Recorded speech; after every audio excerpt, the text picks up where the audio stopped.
टेमकर अवसरी खुर्द। आज खरं तर पत्रकार परिषद घेण्याचा मुद्दाच असा आहे का अवसरी खुर्द गावामध्ये ग्रामपंचायतीच्या मार्फत भरपूर भ्रष्टाचार होत असताना आवेरावी दादागिरी आणि एकेरीपणा कामामध्ये त्या ठिकाणी होत आहे। तर परवा दिवशी ग्रामपंचायत सदस्यांनी भरपूर अशा गोष्टी त्या ठिकाणी सांगितल्या, परंतु त्यांची पोलखोल गावातल्या ग्रामस्थांनी केली पाहिजे म्हणून सर्व ग्रामस्थांची आमची चर्चा झाली आणि गावामध्ये कसे निकृष्ट दर्जाचे काम आणि ग्रामपंचायतीचा कसा भोंगळ कारभार आहे आज हा तुम्हाला सगळ्यांना मी सांगतो। खरं तर अवसरी खुर्द गाव हे आंबेगाव तालुक्यातलं 2 नंबरचं सगळ्यात मोठं गाव आणि त्या गावामध्ये गेले 10 वर्षापासून टॉयलेट नाही। जवळपास 10 पत्र दिले असतील त्यांना। प्रत्येक ग्रामसभेमध्ये आम्ही त्यांना मुद्दे मांडले का गावाला रोज लोक गावामध्ये येतात, तर गावात आल्याच्यानंतर प्रत्येकाला टॉयलेटची सोय असली पाहिजे। आज एवढं मोठं गाव आहे, परंतु आजपर्यंत प्रत्येक ग्रामसभेला सांगितलं उद्या करू, आज करू, उद्या करू, परवा करू, परंतु एक दिवस आम्ही ग्रामसभेमध्ये सर्व ग्रामस्थांनी निर्णय घेतला आणि ग्रामस्थ जमल्याच्या नंतर त्यांनी सांगितलं की उद्यापासून टॉयलेटचं काम चालू करू। टॉयलेटचं काम चालू केलं। ते टॉयलेटचं काम कुठं चालू केलं तर महादेवाच्या मंदिरासमोर। आतापर्यंत किती सरपंच आले, किती गेले, परंतु त्यांच्या कधी डोक्यामध्ये ही कल्पना आली नाही। परंतु ह्या ग्रामपंचायतीने टॉयलेटचं काम त्या महादेवाच्या मंदिरापुढं केलं आणि ते काम ग्रामस्थांनी बंद केल्याच्या नंतर त्यांनी सांगितलं आम्ही दुसरी जागा बघून तिथं आम्ही काम चालू करतो। काम चालू करत असताना दुसऱ्या ठिकाणी काम चालू केलं। काम चालू केल्याच्या नंतर आम्ही विचारलं टेंडर कसं आहे याचं। टेंडर पाहिलं तर काम चालू असताना त्याच्या खाली यांनी शाळेची प्राथमिक शाळा 1 नंबरची टाकी आणून गाडली आणि गाडून तिथं ते शौचालयाच्या खालच्या टाक्या न बांधता पाण्याची पिण्याची टाकी तिथं गाडली का। इस्टिमेटमध्ये असताना सुद्धा त्यांनी तिथं ते पाण्याची टाकी न बांधता परत ग्रामस्थांनी त्यांना पत्र दिलं का जी काही पाण्याची टाकी आहे ती तिथून काढण्यात यावा आणि इस्टिमेटनुसार ते टॉयलेट करण्यात यावा। अशा पद्धतीने तुम्ही ते टॉयलेट बांधा, परंतु इस्टिमेटनुसार कॉन्ट्रॅक्टदारांना काम करून द्यायचं नाही किंवा करायचं नाही, तो ग्रामपंचायतीचा भाग। त्याच्यामुळं आता परिस्थिती अशी आली का गेले 10 वर्षापासून गावाला टॉयलेट नाही। मुद्दा क्रमांक 2, शाळेचं टॉयलेट बांधलं त्यालासुद्धा खाली पाण्याच्या टाक्या नाही, फक्त भीती उभ्या केलेल्या आहेत। असा हा भोंगळ कारभार आहे यांचा। त्याच्यानंतर दुसरा मुद्दा, कचरा टाकण्यासाठी कचरा पेट्या गेलेल्या आहेत। जवळपास 3 लाख, 3.5, 3.25 लाख रुपये त्याला खर्च केला। प्रत्येक वार्डामध्ये प्रत्येक वस्तीच्या ठिकाणी त्या मेन ठिकाणी त्या कचरा कुंड्या टाकल्या गेल्या। कचरा कुंड्या टाकल्या गेलेला असताना सुद्धा तो कचरा ग्रामपंचायत आजपर्यंत उचलीत नाही। ग्रामपंचायत काय करते, तो कचरा तिथं पिटून देते, माझ्याकडे त्याचे पुरावे व्हिडिओ आहेत। असा यांचा कारभार चालू आहे। त्याच्यानंतर दुसरी गोष्ट, एकही रस्ता आतापर्यंत शिमिटी रस्ते आहेत, पहिल्या पावसाळ्यात शिमिटी रस्ते उखडून गेलेत। एकही रस्ता असा नाही का तो आज सिमेंट रस्ता केला आहे आणि तो 2 वर्षे 3 वर्षे टिकला आहे। सगळे कॉन्ट्रॅक्टदार घरचेच, सगळे कॉन्ट्रॅक्टदार एकही बाहेरचा नाही, दुसऱ्याच्या नावाने टेंडर भरायचे काम करताना आजपर्यंत कधी तिथं दुसरा टेंडर आलेला नाही। त्याच्यामध्ये वेगवेगळ्या पद्धतीने गावात समजा ग्रामस्थांनी कोणत्या गोष्टीची मागणी केली तर त्या गोष्टीची कामं कधी केली जात नाही। शुद्ध पाणी, ज्या टायमाला पाण्याचा एरोप्लांट केला, आम्ही स्वतः ग्रामस्थांनी सांगितलं का तुम्ही एरोप्लांट लोकांना मोफत पाण्याची सुविधा द्या। हे म्हटले मोफत पाण्याची सुविधा देणार नाही, एक तर पहिली घरपट्टी भरा, घरपट्टी दिल्याच्यानंतर तुम्हाला सगळ्यांना पाणी त्या ठिकाणी मोफत दिलं जाईल। म्हणजे पहिलं ग्रामस्थांच्या आरोग्याचं यांना काही पडलेलं नाही आहे, पहिलं पैसे द्या आणि त्याच्यानंतर पाणी घ्या, असा प्रकार एक चालू आहे। ते ग्रामस्थांना मोफत पाणीसुद्धा देऊ शकत नाही। बरं, पाणीसुद्धा सगळ्या गावाला आहे, 365 दिवसाची पाणीपट्टी घेतली जाते, परंतु 365 दिवस गावाला पाणी येत नाही, दिवसाला पाणी येते। हे पण कुठंतरी थांबलं पाहिजे। एक तर तुम्ही 365 दिवसाची घरपट्टी घेता, 365 दिवस पाणी द्यायला अडचण काय तुम्हाला? तुम्ही पाण्याची सुद्धा ग्रामस्थांना नियोजन करू शकत नाही। स्मशानभूमीला त्या ठिकाणी बऱ्याच वेळा दशक्रिया होतात, अंत्यविधी होतात। साध्या तिथं महिलांना पुरुषांना आल्याच्या नंतर तिथं टॉयलेटसुद्धा नाही, लोकांना तिथं पाणी पिण्यासाठी सुद्धा नाही। आणि हे म्हणतात आम्ही विकास केला आहे, ग्रामपंचायत सगळी व्यवस्थित चालू आहे। तुमची ग्रामपंचायत कशा पद्धतीने व्यवस्थित चालू आहे? त्याच्यानंतर आत्तापर्यंत ग्रामसभेचा कोरम आजपर्यंत 17 सदस्य असताना एक सुद्धा दिवस ग्रामसभेचा कोरम पूर्ण झाला नाही। बरं, ग्रामसभेचा कोरम पूर्ण न झाला, 17 सदस्य मग निवडून कसे आले याच्यावर आपल्याला अभ्यास करावा लागेल का? एकाला जर 60चा कोरम पूर्ण व्हायला जर लोकसंख्येच्या मानाने 60 लोक पाहिजे तिथं, जर 60 लोक जर तुम्हाला जर ग्रामपंचायत सदस्यांना एकामागं जर 4 लोक नसतील तर तुम्ही निवडून कसे आले याचा मोठा मग संशोधनाचा विषय. आणि म्हणता आम्ही विकास करतोय. काय विकास करतोय? गावातला एकही रस्ता आजपर्यंत वर्ष 1.5 वर्षाच्या पुढे टिकत नाही. टेंडरिंग कधी होतं कळत नाही गावाला. टेंडर भरणारे ठराविकच लोक, पण आजपर्यंत टेंडर भरणारा एकही माणूस त्या ठिकाणी दिसला नाही. सगळ्याच्या सगळे गावातले 4-2 पुढारी ते कामाच्या ठिकाणी दिसतात. हां, म्हणजे ह्या गोष्टी पण कुठंतरी थांबल्या पाहिजे. अण्णाभाऊ साठेनगर ते खालच्या विशीचा रस्ता सिमेंटीकरण केलं, एकाच वर्षात अख्खा चक्का धुवून गेला. जवळपास 8 का 10 लाखाचा रस्ता आहे. खालची वेळेस ते सरकारी दवाखान्यापर्यंत रस्ता केला. आज तिथं सुद्धा अशी परिस्थिती आहे का 50 मीटर रस्ता ठेवला आहे आणि तो 50 मीटर पुढे रस्ता नाही केला. आज जी आजारी माणसं आहेत, काही पेशंट आहेत, त्यांना यायला जायला एवढा त्रास होतो का ती शिव्या देतात त्यांना आणि म्हणतात आम्ही विकास केला आहे. एकाच ठिकाणी डायरेक्ट तिथं खड्डे पडलेत, तुम्हाला ते खड्डे बुजवता येत नाही. 10 वेळा जातात माणसं का तुम्ही जा तिथं मुरम टाका, मुरम द्या आम्हाला, तिथं एखादी गाडी टाका, तिथं लोकांना यायला जायला त्रास होतोय. अहो हे 4 व्हीलरमध्ये फिरणार काही आणि ते सांगणार का नाही नाही ते काम होईल राहील. ह्या कोणत्या गोष्टी आहेत? ह्या गोष्टी कुठंतरी थांबल्या पाहिजेत. तर अशा पद्धतीने ह्या ग्रामपंचायतीचा कारभार चालू आहे आणि ह्या ग्रामपंचायतीची सखोल चौकशी, ही कामं कोण करते, कामं कोण घेते, ही कामाची किती वर्षाचे याला इस्टिमेट आहे, किती वर्ष त्या जो काही ठेकेदार आहे तो ठेकेदार नाही आत्ताच्या बॉडीवरच आहे ना. कारण आत्ताच्या बॉडीवरती आपण आरोप का करतोय तर ग्रामस्थांनी सांगितलेली कामं कधी होत नाही. त्यांच्या मनाने ज्या टायमाला ग्रामस्थ सांगणार आहे ग्रामसभेमध्ये हे काम करा, त्या टायमाला काम होत नाही. मग आरोप का करणार आपण? ज्यांना आपण निवडून दिलंय, ज्यांनी आपल्यासाठी कामं केली पाहिजे त्यांनी ते कामं केली पाहिजेत. जर आपण एक काम सांगितलं तर ते काम वर्ष 2-2 वर्ष होत नाही. हे काय म्हणणार पहिला पत्र दे, अरे पत्र देऊन सुद्धा 3-3 वर्ष कामं नाही यांची. मुद्दा असा आहे का तुम्ही आताच्या बॉडीवरती आरोप करताय का? हो, आताच्या बॉडीवरतीच आरोप आहे आपला, याच्या आधी नाही. ह्याच बॉडीवरती आरोप आहे आपला का सदर एवढी कामं तुम्ही करता. कामाचा काय दर्जा आहे? कामाचा दर्जा सुद्धा नाही कोणत्या गोष्टीत. वर्षात रस्ते उघडातात, एकही रस्ता टिकत नाही, एकही काम राहत नाही. आता पण तुम्ही जावा त्या जाळ्या बनवल्यात कचरा टाकण्याच्या, किती जाळ्या टिकल्या सांगा. आज प्रदूषण ग्रामपंचायत करते. आज गव्हर्नमेंट प्रदूषणासाठी किती लाखो करोड रुपये खर्च करते. हे कचरा त्याच्यात कचरा पिंडीत पिटून देतात. तुम्ही ज्या पद्धतीने सांगितलं की एस्टिमेटनुसार काम होत नाही आणि कामामध्ये भ्रष्टाचार झालेला आहे. हां, आणि याच्यामध्ये ग्रामपंचायत सदस्य जे आहेत, सदस्य असेल, बॉडी असेल, जे काही प्रतिनिधी असतील तुम्ही निवडून दिले हे जबाबदार आहेत, त्यांची भ्रष्टाचार चौकशी व्हावी अशी तुमची मागणी आहे का? हो आहे ना, मागणी आहे. त्यांची चौकशी झाली पाहिजे सगळ्यांची. का कामामध्ये टेंडर कोण घेतंय, काम त्या पद्धतीचं झालंय का, इस्टिमेटनुसार काम होतंय का, जे टेंडर घेत आहेत त्या लोकांची सगळ्यांची चौकशी व्हायला पाहिजे.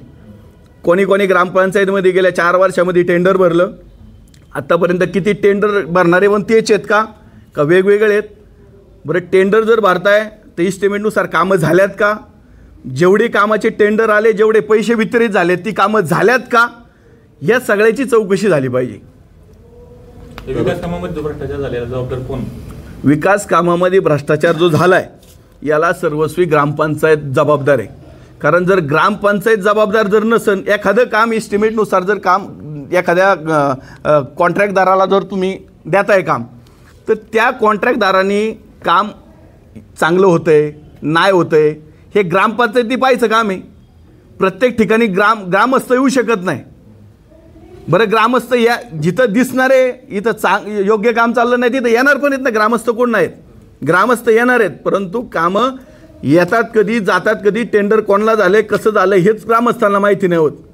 ज्या पद्धतीने तुम्ही सांगताय का ज्या नावाने ठेका आहे किंवा ज्या कंट्रोलिंग कंपनीने काम घेतलंय ती कंट्रोलिंग कंपनीचा ठेकेदार किंवा त्याचा हजर नसतो, बाकीचेच ग्रामपंचायत सदस्य तिथे हजर असतात, तर कुठं ते ग्रामपंचायत सदस्य सरपंच हे कुठं पोट ठेकेदाराचे काम करतात का तुमच्या गावात? हे बघा, ते पोट ठेकेदाराचे काम करत असणार आहेत. आता आम्ही डायरेक्ट सांगू शकत नाही करताय का, परंतु प्रत्येक कामामध्ये ज्यांनी काम घेतलंय तो माणूस कधीच उभा दिसलेला नाही आम्हाला आत्तापर्यंत. 4-2च लोक आम्हाला तिथं दिसतात. तर ते असं होऊ शकतं का? ग्रामपंचायत सदस्यसुद्धा त्याच्यामध्ये इन्व्हॉल्व असू शकतात, त्या कामामध्ये पोट ठेकेदार असू शकतात. असू शकतात काय? नाही आहेत ना, ऑलरेडी आहेत. बरं का. त्याची चौकशी झाली पाहिजे ना. आम्ही काय म्हणतोय, त्याची चौकशी झाली पाहिजे. ते चौकशी झाली तर त्याच्यावर सगळं निष्पन्न होणार आहे का कोण ठेकेदार आहे, त्याला पोट ठेकेदार आहे का ग्रामपंचायत सदस्यच काम करतात, हे ते ज्या टायमाला चौकशी होणार आहे त्या टायमाला समजणार आहे, आधी नाही समजणार आपल्याला. ज्या पद्धतीने बँकांना बांधलेली गाळे दिली, अर्ज होते त्या ठिकाणचे स्थानिक मुलांचे अर्ज होते, त्यांना रोजगार उपलब्ध झाला. मात्र जे काही भाडे येते ते गावालाच येते ना, मग त्यात चुकीचं काय? अहो गावाला भाडं येते, पण गावाला भाडं किती येतंय? आज अर्धी बिल्डिंग दिली 5,000 रुपये भाडं येतं. बँक दिली अख्खी अर्धी बिल्डिंग दिली त्याला 15,000 रुपये भाडं येतं. डिपॉझिट घेतले 18 लाख रुपये, 18 लाख रुपये का तरी डिपॉझिट घेतले. आज मला सांगा 18 लाख रुपये, उद्या समजा ती बँक म्हटली मला इथं थांबायचं नाही, मला 18 लाख रुपये द्या. ते 18 लाख रुपये तुमच्या फिक्स डिपॉझिटमध्ये आहेत का परत त्यांना देण्यासाठी? मग तुम्ही ते 18 लाख रुपये पण कुठून देणार? बरं, एकंदर आता तुम्ही ग्रामपंचायत आरोप केले भरपूर, मग याची पुढची दिशा काय? जर चौकशी नाही झाली तर तुमचं काय राहील धोरण पुढे? हे बघा, आम्ही आता सर त्यांना पत्रव्यवहार पण करणार आहे, सगळ्यांना करणार आहे. जे काही शासकीय अधिकारी असतील, CEO असतील, जे काही ग्रामपंचायतीमध्ये जे जे काम करणारे वरचे अधिकारी असतील, त्या सगळ्यांना आम्ही पत्रव्यवहार करणार आहे. जर याची सखोल चौकशी नाही झाली तर आमरण तिथं अन्नत्याग आंदोलन करू आम्ही. आणि ही बॉडी त्याच्यानंतर भाऊसाहेब यांची कामाची, त्याच्यानंतर यांच्या चौकशा लावण्यासाठी आम्ही पत्रव्यवहार करणार आहे. कारण झालं आहे काय माहिती आहे का, आतापर्यंत ग्रामस्थांच्या कोणत्या गोष्टी यांनी ऐकून घेतलेल्या नाही. ग्रामसभा असताना अर्धे सदस्य नसतातच आहेत. 17 सदस्यांची बॉडी असताना 5-6 सदस्य असतात फक्त, 4 ते 5च, बाकीचे नंतर येऊन सहाय्य करतात. एक दुसरा एक मुद्दा तुम्ही उपस्थित केला का, ग्रामपंचायत सदस्य निवडून कसे आले असा प्रश्नचिन्ह तुम्ही, कारण तुम्ही मध्ये ग्रामसभेला लोक येत नाहीत. बरोबर. लोकांचा अविश्वास आहे का, आणि ग्रामपंचायत सदस्य निवडून आले ते लोकशाही पद्धतीने आले. बरोबर. लोकशाहीमध्ये त्याच्यावर कसं ऑब्जेक्शन घेता येईल? म्हणूनच आमचं काय म्हणणं आहे, जर ग्रामसभा चालू असताना ग्रामसभा ज्या त्या वार्डचा ग्रामपंचायत सदस्य निवडून आलाय, तर ग्रामसभा चालू असताना जर ग्रामपंचायत सदस्य निवडून आलाय तर त्याच्या वार्डला ती 2, 4, 5 लोक तर आली पाहिजे त्यांच्या बरोबर. जर ती जर येत नसल तर मग ही निवडून कशी आली याचं संशोधन केलं पाहिजे. पण त्याने फरक काय पडणार? अहो मग आतापर्यंत ग्रामसभेचा कोरमच पूर्ण नाही. प्रत्येक वेळेस ग्रामसभा, आज उद्या जर ग्रामसभा आहे ती ग्रामसभा तहकूब केली जाते आणि नंतर तहकूब ग्रामसभा घेतली जाते. 1 मिनिट अशा पद्धतीने ह्या गोष्टी आहेत. आता काय करा बरं का, थोडक्यात लय झालं. 12 मी शरदराव शिंदे, ग्रामस्थ अवसरी खुर्द. परवा दिवशी जी पत्रकार परिषद झाली त्या पत्रकार परिषदेमध्ये यांनी सांगितलं की आम्ही अतिशय व्यवस्थितपणे आलेल्या अर्जावर विचार करून सदरच्या नोंदी आम्ही फिरवलेल्या आहेत काळभैरवनाथ देवस्थान ट्रस्टच्या नावे. परंतु मी तुम्हाला या ठिकाणी असं सांगू इच्छितो की जर आपण एखाद्या साध्या अर्जावर एवढ्या मोठ्या जर नोंदी आपण फिरवत असाल तर गावामध्ये कोणीही अर्ज करेल, उठेल आणि सदर मिळकती आमच्या नावावर कराव्यात अशा पद्धतीचा अर्ज केला जाईल आणि त्या नोंदी नावावर होतील. म्हणजे असं इतका विश्वास या ग्रामपंचायतीने तयार केलेला आहे. खूप विश्वास आहे यांच्या लोकांचा. साधा जरी अर्ज केला तरी ही ग्रामपंचायत लोकांच्या प्रॉपर्ट्या फिरून देते. 3-3, 4-4 महिने झालेत लोकांचे अर्ज पेंडिंग आहेत, त्यांच्या घराच्या नोंदी ग्रामपंचायतीने घातलेल्या नाहीत. परंतु या नोंदीच्या संदर्भामध्ये आळंदी बार्शी ही जी आहे आपली द्वादशी बारस यांचं नाव करून कमी केलं आणि काळभैरवनाथ व इतर मंदिर देवस्थान ट्रस्टच्या नावावर या प्रॉपर्टी त्यांनी एका दिवसात फिरवल्या. आणि त्यांचं म्हणणं असं आहे की उभं राहून ते काम त्यांनी, म्हणजे आम्ही उभं राहिलो म्हणून त्यांनी ते फिरून दिलं. यांचं कर्तव्य नाही आहे की ज्या वेळेला ही तुम्ही आदल्या दिवशी जेव्हा ही प्रॉपर्टी तुम्ही फिरवताय आणि दुसऱ्या दिवशी परत ती रिव्हर्स करताय, याला काही कागदपत्र लागत नाहीत. साध्या कागदावर जर तुम्ही देत असाल मग बाकीच्या इतर वेळेला मग तुम्हाला 100 रुपयाचा स्टॅम्प लागतो, 500 रुपयाचा स्टॅम्प लागतो. तुम्ही खरेदी खत पाहिलं नाही, तुम्ही बक्षीसपत्र पाहिलं नाही, काही न पाहता साठे खत पाहिलं नाही आणि हे न करता तुम्ही जर एका दिवसामध्ये जर प्रॉपर्टी बदलून देत असाल तर हा आदर्श ग्रामपंचायतीचा अजब आणि गजब कारभार अशा पद्धतीने कामकाज चालू आहे. हे कोणालाही बिलकुल पसंत नाही आहे. आणि हे जर एका दिवसामध्ये एवढं मोठं काम जर उभं करत असतील, एका दिवसामध्ये जर ग्रामपंचायत लोकांच्या निगडीत असलेली कामं आहेत जर पार पाडत असतील तर मग इतर कामं एवढी त्यांनी पेंडिंग का ठेवलेली आहेत? इतर लोकांना या संदर्भामध्ये जर समजा कोणाला वारसनोंदी करायची असतील, कोणाला घराच्या नावावर आपल्या वडिलांची वारस लावायची असेल तर ते त्यांच्याकडे आज 3-3, 4-4 वर्ष महिने पेंडिंग आहेत. एक साधारणतः एक नियम असतो की जर एखादा अर्ज त्यांनी मंजूर केला तर मंजूर केल्यानंतर पुढच्या जी मासिक सभा असते त्या सभेमध्ये तो ठराव मंजूर करायचा असतो. यांनी ज्या दिवशी मासिक सभा घेतली त्याच दिवशी ठराव केला, त्याच दिवशी आदेश दिले आणि त्याच दिवशी ग्रामपंचायतीला नोंदी त्यांनी काळभैरवनाथ देवस्थान ट्रस्टच्या नावावरून आळंदी बारस फंडाच्या नावावर केल्या. हा एका दिवसात तुम्ही हे सगळं कसं काय करू शकलात? जर ते म्हणताय की आम्ही सगळं कारभार अगदी व्यवस्थित करत आहोत तर एका दिवसामध्ये ही प्रॉपर्टी फिरवण्याची घटना किंवा कायदा ग्रामपंचायतीच्या नियमामध्ये अस्तित्वात आहे का? लोकांच्या नोंदी आता प्रलंबित आहेत, पेंडिंग आहेत, तर त्या ठेवण्यामागचा ग्रामपंचायत हेतू काय? हेतू असा आहे की लोक जेव्हा त्यांच्याकडे येतात, एखादा माणूस गेला की त्याला नुसतं फेऱ्या मारायला लावायच्या, मग कोणाला तरी मध्यस्थी घालायचं, मग तो कुणी असेल मध्यस्थाच्या मार्फत नोंदी घालून घेतल्या की त्यांना पैसे मिळतात. आरोप करताय तुम्ही थेट पैसे घेतले? हा थेट आरोप करतो मी. हे सुद्धा पैसे घेऊनच काम झालेलं आहे. कोणी घेतले पैसे? हो असतील ना, आपण शोध घेतला पाहिजे ना. ज्यांनी ह्या गोष्टी सर्व केलेल्या आहेत, एवढ्या खोल्या फिरायचं काम म्हणजे जवळजवळ 9 उतारे आहेत, हे फिरवायचं काम जर सहजासहजी एका साध्या कागदावर जर होत असेल तर यामध्ये 100% फार मोठा भ्रष्टाचार झालेला आहे. ग्रामपंचायतीचे खरेदी करण्याच्या नोंदीमध्ये असतील, घराच्या उताराच्या नोंदीमध्ये असतील, पैसे घेतले जातात असा आरोप करताय तुम्ही. बॉडीवरती पैसे कोणी घेतले? जे असतात ना एजंटांनी ठेवलेले आहेत मध्ये, एजंटांशिवाय कामच होत नाही. ठेवले त्याचे? आहेत ना, त्यांनीच ठेवलेत. मग ग्रामसेवक कसं काय काम करू शकले? हे जे काम आहे हे ग्रामसेवक कसं काय करू शकले? एका दिवसामध्ये ग्रामसेवकाने ही जी प्रॉपर्टी आहे ती जी फिरवली त्याच्यावर ती परवाची पत्रकार परिषद झाली. आज सर्व ग्रामस्थ गंभीर आहेत आणि भयभीत झालेले आहेत. आज ते स्वतःच्या प्रॉपर्ट्यासुद्धा लोक आता ग्रामपंचायत जाऊन तपासायला लागलेले आहेत की फार पूर्वीच्या ज्या प्रॉपर्टी आहेत त्या प्रॉपर्ट्या आपल्या नावावर आहेत की नाहीत हे तपासून पहा परत एकदा. मी पुन्हा ग्रामस्थांना आवाहन करतो की आपल्या प्रॉपर्ट्या तपासा. तुमच्याकडे काही पुरावे आहेत का? आले का काही कशाचे? हेच भ्रष्टाचार किंवा काय आहे का काही पुरावे? एवढा जो गंभीर आरोप करताय ग्रामपंचायतीवर, याच्यापेक्षा वेगळा काय पुरावा आहे आपल्याला? नाही मग याच्यामध्ये म्हणजे मग पैसे हे त्यांनी केलंच का? अहो या बेसवर पत्रकार साहेब ही संपूर्ण ग्रामपंचायत बरखास्त केली पाहिजे. नाही आता अशा पद्धतीचे जर कारभार ग्रामपंचायतीमध्ये होत असतील तर मला नाही वाटत इतर ग्रामपंचायतीमध्ये, जर इतर कोणत्या आदर्श ग्रामपंचायती असतील तर त्या ग्रामपंचायतीमध्ये अशा पद्धतीचा कारभार होत असेल.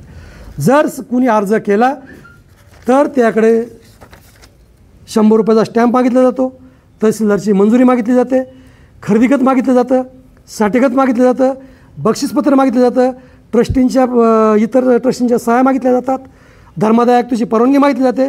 हा कोणताही कागद न पाहता, कोणत्याही कागदपत्राची शहानिशा न करता साध्या एका अर्जावर यांनी एवढ्या मोठ्या प्रॉपर्ट्या फिरवल्या म्हणजे फार मोठी तुम्ही बढाई मारल्यासारखं सांगताय ग्रामस्थांना. परत दुबार पत्रकार परिषद घेऊन दुधखळे वाटत का अवसर खुर्द गावचे ग्रामस्थ? केवळ गावचं किंवा गावचं काम असल्यामुळे मग हे जर असेल तर इतर पुरावे असण्याची काही आवश्यकता नाही ना. हाच पुरावा भरपूर झाला. नाही गावचं काम किंवा देवाचं काम म्हणून त्यांनी प्राधान्याने केलं, बदल केला लोकांची मागणी झाल्यावर म्हणून कोणी मागणी केली? मानवतेच्या कोणी मागणी केली? तुमच्यात मागणी झाली असेल.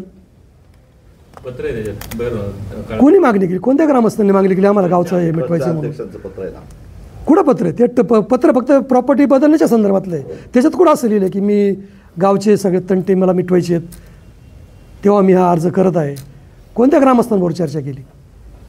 ट्रस्टीबरोबर चर्चा नाही केली. ट्रस्टीबरोबर चर्चा नाही, ग्रामस्थ तर बाजूलाच राहिले. मग ट्रस्टच्या अध्यक्षाने जी मागणी केली ती चुकीची होती का? एकदम चुकीची होती. त्यांनी कोणालाच विश्वासात घेतलं नाही. ट्रस्टच्या अध्यक्ष नाही घेतलं विश्वासात, कोणाला विचारलं पण नाही. साध्या एखाद्या ग्रामस्थाला पण विचार. बोर अवसरी खुर्द सामाजिक कार्यकर्ता.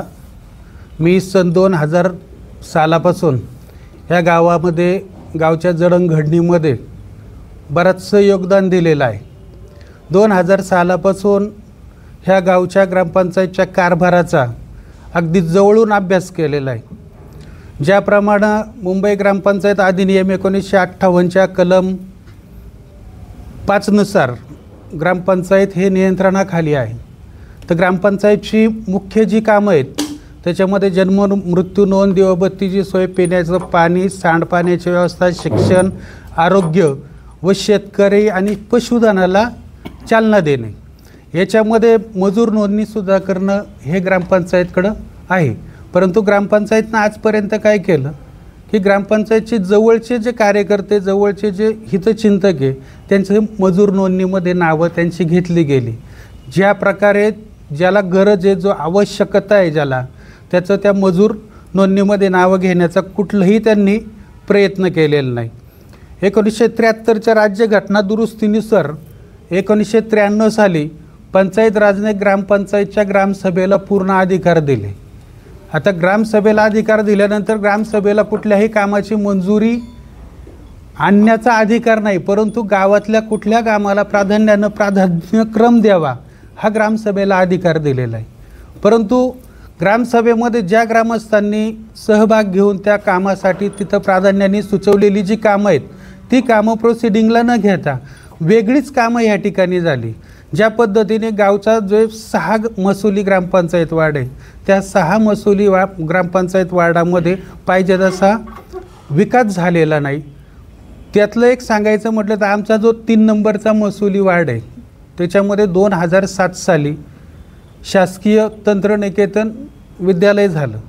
शासकीय तंत्रनिकेतन विद्यालय झालं, त्या विद्यालयाला अवसरी गावची जागा, देवस्थानची जागा, राम मंदिराची जागा त्या विद्यालयासाठी देण्यात आली.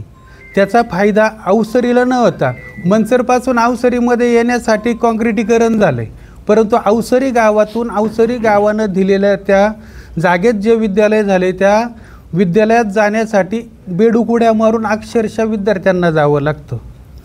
त्याच वेळेस आम्ही 2007 साली ज्यावेळेस विद्यालयाचं बांधकाम चालू केलं त्यावेळेस ग्रामपंचायतच्या ग्रामसभेमध्ये ठराव केला होता की ज्या वेळेस या ठिकाणी जर विद्यालय होते हे विद्यालय डोंगराच्या कुशीत असणार आहे, त्या ठिकाणी आम्हाला एक पोलीस बीट चौकीची आवश्यकता आहे. 2007 साली ज्यावेळेस ग्रामसभेचा ठराव झाला त्याच्यानंतर अजून 3 वेळा ठराव केला, परंतु आजवर त्या ठिकाणी कुठलंही पोलीस चौकीचं काम झालेलं नाही. आज तुम्ही पण पाहत असाल पत्रकार म्हणून त्या ठिकाणी आठवड्याला एखाद्या 2 घटना घडत असतात. त्याच्यामुळे त्या ठिकाणी संरक्षण भेटणं हे फार गरजेचं आहे. आता गावातील रस्त्यांच्या बाबतीत जर पाहिलं तर यांनी काय केलं, जो शासनाचा जो खर्च आहे, ज्या राज्यघटनेच्या सुधारित नियमानुसार जे शासकीय निधीतून ग्रामपंचायतला कामं येतात त्याच्यात ग्रामपंचायतने एक दक्षता समिती नेमणं गरजेचं आहे. त्या समितीमध्ये ग्रामपंचायतचे काही सदस्य असतील, विरोधक असतील, गावातील संबंधित सामाजिक कार्यकर्ते असतील किंवा प्रतिष्ठित नागरिक असतील यांचा समावेश करणं हे गरजेचं होतं. परंतु तसा काही याच्यामध्ये आम्हाला कुठं दिसून आलेलं नाही. कारण ज्या पद्धतीने ह्या गावचा विकासाच्या कामामध्ये ज्या ठिकाणी जी कामं झाली त्या कामाचा दर्जा हा अत्यंत हीन दर्जाचा आहे. दुसरी गोष्ट अशी की जे गावाची 2 नाकं आहेत आमची, वरची वेस आणि खालची वेस. मागच्या काळामध्ये ST बस स्थानकाजवळ जे शिवस्मारक बांधण्याचा जो घाट घातला याला सुमारे आता ही 4थी पंचवार्षिक येईल. पहिल्या कामामध्ये त्याचं बांधकामसुद्धा ढासळलं गेलं. आता दुसरं काम आले. 6 महिन्यापूर्वी जी विधानसभेची निवडणूक झाली त्यावेळेस आम्ही आवाज उठवला का निवडणुकीला तुम्हाला खर्च करायला पैसा येतो, तुमच्या राजकीय कुठल्याही कार्यक्रमासाठी पैसा येतो, पण ज्या शिवनेरीच्या पायथ्याशी आपण या ठिकाणी राहत आहोत त्या छत्रपती शिवाजी महाराजांचं शिवस्मारक का बांधलं जात नाही. तर त्यावेळेस त्या सरपंच त्यांनी आम्हाला उत्तर दिलं की यावर आत्ता पुन्हा निधी पडलेला आहे. जर निधी पडलेला तर 6 महिन्यामध्ये ते शिवस्मारकाचं काम का सुरू झालं नाही. तिसरा विषय असा घाण कचरा व्यवस्थापन.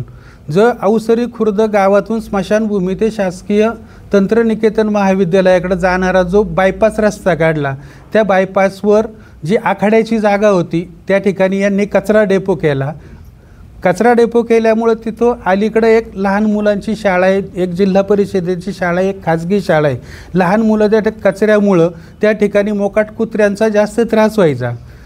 त्यावेळेस आम्ही त्यांना लेखी पत्र देऊन सुद्धा ग्रामपंचायतने दखल न घेतल्याने आम्ही भर यात्रेच्या दिवशी ग्रामपंचायतमध्ये मुंबई पुणे गावची लोक, आता गावची लोक जास्त आम्ही नेऊ शकत नाहीत कारण गावातले बरेचशा कुटुंबातले मुलं यांच्या संस्थांवर नोकरी करत आहे.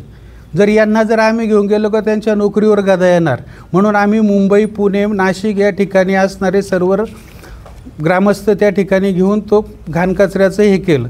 त्यावेळेस आम्हाला ग्रामपंचायत सदस्य आमच्या वार्डातल्या ज्या बिनविरोध आलेल्या ज्या अपक्ष सदस्य आहेत त्यांनी सांगितलं की आम्ही खंडोबाच्या माळाला घाणकचऱ्याचं व्यवस्थापन करत आहोत, त्यासाठी निधी पण मंजूर झालेला आहे. ह्या गोष्टीला आता 1.5 वर्ष होऊन देखील ज्या ठिकाणी आम्ही कचरा टाकायचा बंद केला ते ठिकाण वगळता त्या बंधाऱ्यापासून तर स्मशानभूमीच्या पुलापर्यंत इतरत्र कचरा टाकला जातो. तो कचरा मोकाट कुत्र्यांच्या माध्यमातून बंधाऱ्यातल्या पाण्यात येतो, पाण्यातून ते पाणी खाली येतं. शासनाच्या आम्हाला कुठल्याही पिण्याच्या पाण्याची योजना नाही, परंतु आमच्या ज्या खाजगी विहिरी आहेत त्या ओढ्यालगत असल्यानं आमच्या विहिरींचं पाणी दूषित होऊन आम्हाला आजाराला बळी पडावं लागतं. त्याच्यानंतर ज्या शासकीय योजना आहे, घरकुलापासून ज्या शासकीय योजना गावातील प्रत्येक घटकासाठी राबवल्या जातात, याच्यामध्ये यांनी ज्या पद्धतीने मजूर नेमणुका केल्या, मजूर सोसायट्यात यांच्याच जवळच्या हितचिंतक किंवा यांच्या पक्षाच्या कार्यकर्त्यांना त्यांनी लाभ देण्याचा प्रयत्न केला. दुसरा विषय असा का त्या दिवशी मी सहजपणे एक पत्रकार परिषद ग्रामपंचायतची पाहिली की आमचा हा पारदर्शक कारभार आहे. जर यांनी जर पारदर्शक कारभार केला असता आणि जर यांनी सर्व समाजातील घटकांच्या सर्वसामान्य मूलभूत गरजांसाठी जर काम केलं असतं तर यांच्या ग्रामसभेचा कोरम पूर्ण करण्यासाठी यांना गावात हिंडून सह्या घेण्याची गरज लागली नसते. कारण ह्या ग्रामपंचायतच्या कारभारावर ग्रामसभेवर यांचा अधिकार किंवा विश्वास हा ग्रामस्थांचा राहिलेला नाही. त्याच्यामुळं मी एक ग्रामस्थ म्हणून अशा पद्धतीची मागणी करतो की ही ग्रामपंचायत बॉडी ग्रामसेवकासह बरखास्त करावी व ग्रामपंचायत सदस्यांसह ग्रामसेवकाची देखील चौकशी करून त्या ठिकाणी प्रशासकीय अधिकारी नेमावा व गावच्या विकासाला चालना मिळवून द्यावी व गावाच्या हिताचे निर्णय घेण्यास एक सक्षम पर्याय ठेवावा. एवढं बोलून मी थांबतो.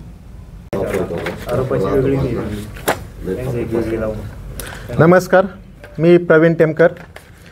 अवसरी खुर्द ग्रामपंचायतची आत्ताच परवा दिवशी आपण जी पत्रकार परिषद घेतली त्या पत्रकार परिषदेमध्ये जे आरोप करण्यात आले म्हणजे बघून घेऊ, हे करू, ते करू, अशा दमदाट्या त्या ठिकाणी करण्यात आल्या. हे सर्वसामान्य नागरिकाला त्या ठिकाणी आवडलेलं नाही आहे, सर्वसामान्य नागरिकाला हे पटलेलं नाही. हे एका माजी सरपंचानी त्या ठिकाणी अर्वाच्य भाषेमध्ये असं हे करणं चुकीचं आहे. मी सांगतो ना, जगदीश अभंग माजी सरपंच त्यांनी त्या ठिकाणी सांगितलं. परत त्या ठिकाणी असा विषय केला, सुरेश भाऊंनी निवडणुका डोळ्यासमोर ठेवून हा घातलेला घाट आहे.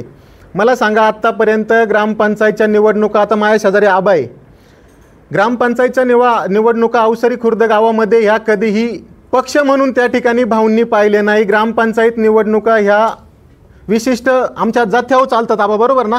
जथ्यावर चालतात निवडणुका, ह्या पक्षावर चालती नाही. आणि जथ्यावर चालत असताना त्या ठिकाणी पक्ष म्हणून पाहिलं जात नाही. मागच्या निवडणुकीला आता हे आमचे आबा उभे होते, आबांनी त्या ठिकाणी नामदार दिलीपरावजी वळसे पाटलांसुद्धा फोटो लावला होता. देशाचे नेते मान्य शरदचंद्रजी पवार साहेब यांचा देखील फोटो लावला होता. त्या ठिकाणी उद्धवजी ठाकरे साहेब यांचा देखील फोटो लावला होता. म्हणजे त्या ठिकाणी आम्ही ना निवडणुका अशा कुठल्याही प्रकारच्या जात्यावरती त्या ठिकाणी निवडणुका घेतल्या जातात. आणि त्या ठिकाणी त्यांनी भाऊवरती आरोप केला का भाऊंनी निवडणुका डोळ्यासमोर ठेवून त्या ठिकाणी भाऊ आता हे करतात. भाऊंनी आत्तापर्यंत अवसरी खुर्द गावच्या राजकारणामध्ये कधीही मळ्यामध्ये गावागावामध्ये कधीही पेटवायचं काम त्या ठिकाणी केलं नाही. जे पेटवायचं काम केलं आहे त्या या माजी सरपंचांनी केलेलं आहे. जी काळभैरवनाथ पतसंस्थेची निवडणूक झाली त्या निवडणुकीत सुद्धा हाच त्या ठिकाणी पुढं येऊन नाचत होता. आणि त्यापासून हे गाव ज्या ठिकाणी पेटलेलं आहे ते अजून गाव विजायच्या मार्गामध्ये नाही आहे. म्हणजे तुम्ही बघून घ्या. जे केला. भाऊ म्हणजे कोण? भाऊ म्हणजे सुरेश भाऊ भोर. सुरेश भाऊ भोरवरती जे आरोप केलेत ना ते अतिशय गलिच्छ पद्धतीचे आरोप आहे. भाऊंनी अवसरी खुर्द गावाच्या राजकारणामध्ये कधीही पक्षाचं त्या ठिकाणी कधीही राजकारण केलं नाही. भाऊला काय वाटायचं, चला ग्रामपंचायतची निवडणूक आहे, निवडणूक जात्यावरती निवडणूक मळ्यावरती होते, त्या ठिकाणी भाऊंनी कधीही राजकारण करायचं काम यांनी केलंय. आणि मी तुम्हाला आज जाहीरपणे सांगतो, हे जे अवसरी फाट्यापासून तर हासवाडापर्यंत आहे ना, हे सगळं प्रोडक्शन हे आमचंच आहे. हे प्रोडक्शन आमचंच आहे. 90% लोक आत्तापर्यंत म्हणजे शिवसेनेतूनच राष्ट्रवादी काँग्रेसमध्ये गेल्यात, हे पण तुम्ही त्याच्यामध्ये जाहीर उल्लेख करा. 90% लोक मी सांगतो ती पहिली शिवसेनेची होती. ग्रामपंचायत निवडणुका झाल्या का, यांच्या ताब्यात सत्ता आल्या का, यांनी आपलं ते अडकवायचं का झालो आम्ही यांचं. अरे कुठली पद्धत आहे? गावातल्या राजकारणामध्ये, गावातल्या ग्रामपंचायतमध्ये तुम्ही राजकारण आणू नका. गावची ग्रामपंचायती विकास कामं करायला असती, राजकारण करायला नसती. इथून पुढे आता इलेक्शन होणार का गावात? इथून पुढे रंगणार का गावात? साहजिकच आहे. आता इथून पुढे आम्हाला त्या ठिकाणी नक्कीच विचार करावा लागेल. ह्यावेळेस पासून मग आता आम्हाला सुद्धा त्या ठिकाणी दाखवून द्यावं लागेल कसं असतंय ते. तुम्ही अद्यापर्यंत सांगितलं का सुरेश भाऊ भोर यांनी कधीच गावच्या राजकारणामध्ये हस्तक्षेप केला नाही, मात्र आता सुरेश भाऊ भोर येणाऱ्या निवडणुकीमध्ये रिंगणात येणार का? नाही, आता आम्ही भाऊला स्पष्टपणे सांगितलंय का आता आपल्याला आहे ना, आता बाद झालं ते झालं, आता आपल्याला ह्या राजकीय निवडणुकीमध्ये उतरावंच लागेल. पक्ष म्हणून नाही पण एक ग्रामस्थ म्हणून. कारण हे आत्तापर्यंत ज्या ग्रामपंचायतने जो कारभार केलेला आहे अतिशय निकृष्ट दर्जाचा कारभार केलेला आहे. म्हणजे आता बाकीच्यांनी सांगितले रस्ते कसे झाले, काय कसे झाले, याच्यावरती मला जास्त काही बोलायचं नाही. परंतु आहे ना, अतिशय घाणेरड्या प्रकारचं राजकारण ह्या ग्रामपंचायतमध्ये चालू आहे. मी कल्याण महादेव शिंदे, माजी सरपंच. 2000 ते 2015पर्यंत या अवसरी खुर्द ग्रामपंचायतमध्ये सर्व ग्रामस्थांना विश्वासात घेऊन ग्रामसभा असेल, मासिक मीटिंग असेल, सर्व पद्धतीचा कारभार केला. 2-3 दिवसापूर्वी ग्रामपंचायतने जी कॉन्फरन्स घेतली त्यामध्ये त्यांनी जे काही टाकलेले मुद्दे असतील, एक गावचा प्रथम नागरिक म्हणून ते मुद्दे जे टाकले गेले त्याच्यामध्ये किती त्यांचं अज्ञान आहे हे आपण त्या बातमीमध्ये सर्वांनी ऐकलेलं आहे. ग्रामपंचायतला 1973मध्ये घटनादुरुस्तीमध्ये ग्रामपंचायतचा सरपंच असेल, ग्रामसेवक असेल, त्रिसूत्री कारभारामध्ये ग्रामपंचायतचं आणि महाराष्ट्र शासनाचं विभाजन केलं. त्यामध्ये तालुका पातळीवर BDO असतील, सभापती असतील आणि जिल्हा परिषदमध्ये शिवा असतील आणि अध्यक्ष असतील, यांच्या माध्यमातून नेहमी कारभार केला जातो. ग्रामपंचायतचे कोणताही निर्णय घेत असताना ग्रामसभा असेल, मासिक मीटिंग असेल, गेली 3 वर्ष ज्या लोकांनी, ज्या ग्रामस्थांनी तुम्हाला निवडून दिलं त्या गावच्या ग्रामपंचायतची ग्रामसभा 101 लोक तिथं ग्रामसभेला हजर राहू नये, त्यामध्येच खऱ्या अर्थाने तुमचा सक्षम कारभार त्यामध्ये दिसून येतो. दुसरा मुद्दा असा की जगदीश आबंग यांनी आळंदी द्वादश बारस फंड, त्या फंडाच्या नावे आज तागायत मला जर एक उतारा दाखवला आणि त्यांच्या नावे जर तुम्ही इमारती फिरून दिल्या, ज्या देवस्थानला आपण रोज हात जोडतो काळभैरवनाथ, त्यांच्या नावे असणाऱ्या मिळकती आपल्याला फिरवण्याचा अधिकार हा ग्रामपंचायतला नाही. 2018 साली ज्या वेळेस ट्रस्टीने धर्मदायकडं अर्ज केला आणि त्यामध्ये या मिळकतींबद्दल कोणाला जर शंका असेल त्या संदर्भात 1 महिन्याच्या आतमध्ये आपली पूर्तता लेखी स्वरूपात धर्मदायकताकडे करावी असा या गावामध्ये फलक लावण्यात आला होता, नोटीस लावण्यात आलं होतं. आणि त्यानंतर त्या मिळकतींवर शंका घेण्याचा त्यांचा काही एक अधिकार नाही, ना ग्रामस्थांचा ना ग्रामपंचायतचा. ग्रामपंचायतनी ज्या ज्या नोंदी यामागे झाल्या देवस्थाननी करून घेतल्या, सगळ्यांचं जतन करणं, सरी ते सरपंच असतील, सदस्य असतील, आम्ही ग्रामस्थ असेल, तर देव हा सगळ्यांचा आहे, भैरवनाथ हा सगळ्यांचा आहे. त्यामुळं त्याच्यामध्ये ज्या अफरातफरी केल्या असतील किंवा चुकीच्या अज्ञानापोटी ज्या नोंदी केल्या, अशी कोणतीही मीटिंग नसती तर मागील प्रोसिडिंग वाचून करणे.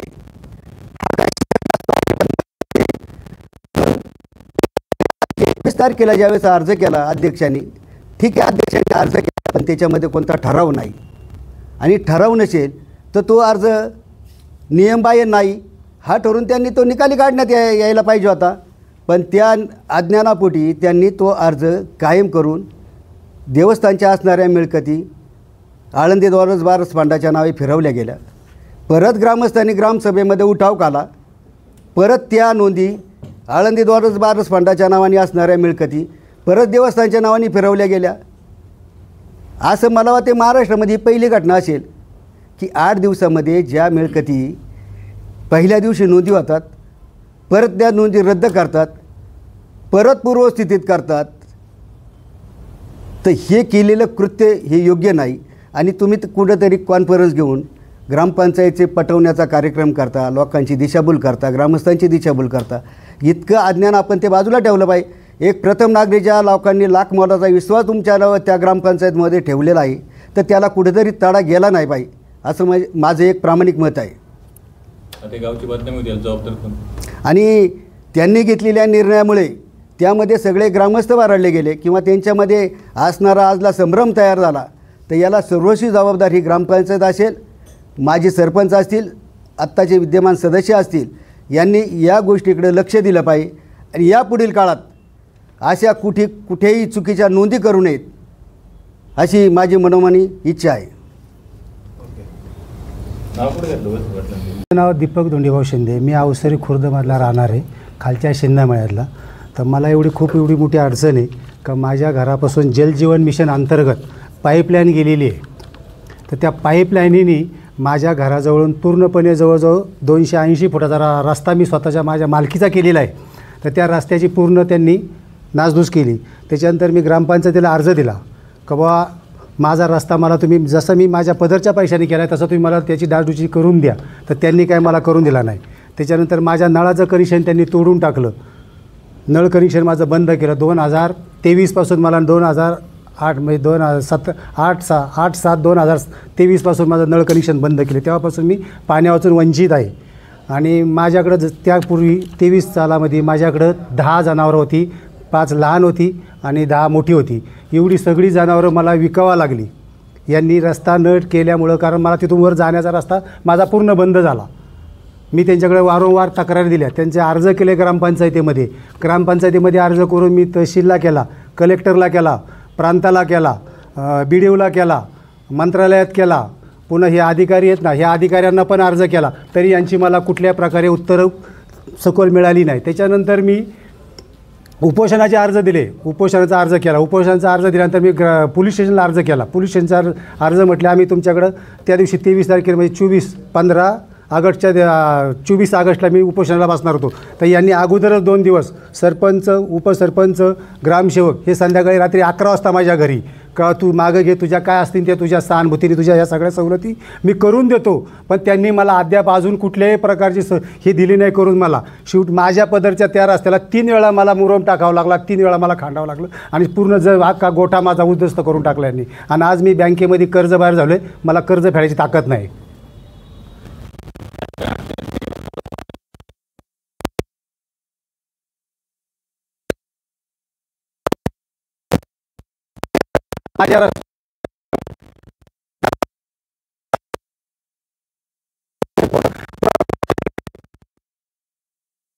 सुद्धा मी त्यांना वारंवार सांगितलं का म्हणले तुम्ही तो रस्ता नोंद करून द्या, तुमचा मालकीचा रस्ता आहे ना नोंद करून द्या. मी रस्ता माझ्या सगळ्या भाऊबांधाच्या रस्त्यावरती सह्या घेतल्या, रस्ता नोंद करून दिला. त्याला जवळजवळ 9-10 महिने झाले तरी त्यांनी त्या रस्त्यावरती कुठल्याही प्रकारे डागडुजी केली नाही. आणि जे जलजीवन मिशन अंतर्गत जे कामकाज केलेलं आहे ते फक्त 6 इंचाच्या खोलीवरती कामकाज केलेलं आहे.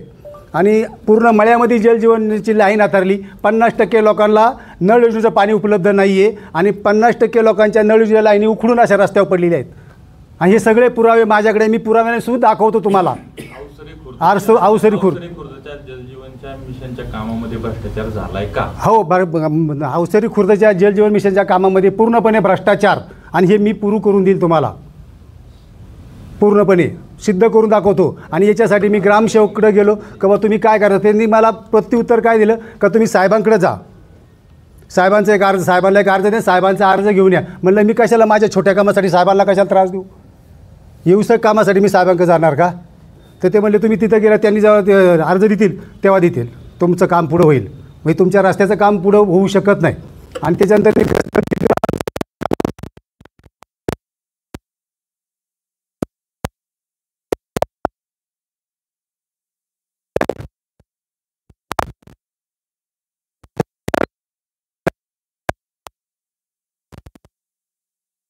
या बातमीचे प्रायोजक आहेत Sita Motors service and spares. आमच्याकडे सर्व प्रकारच्या 4 व्हीलर गाड्यांची कामे काळजीपूर्वक व योग्य दरात केली जातील। आमचा पत्ता जुना चांडोली रोड, सिद्धिविनायक वजन काट्या शेजारी 40 बंगला, मनसर, तालुका आंबेगाव, जिल्हा पुणे। संपर्कासाठी क्रमांक 95 61 73 56 67।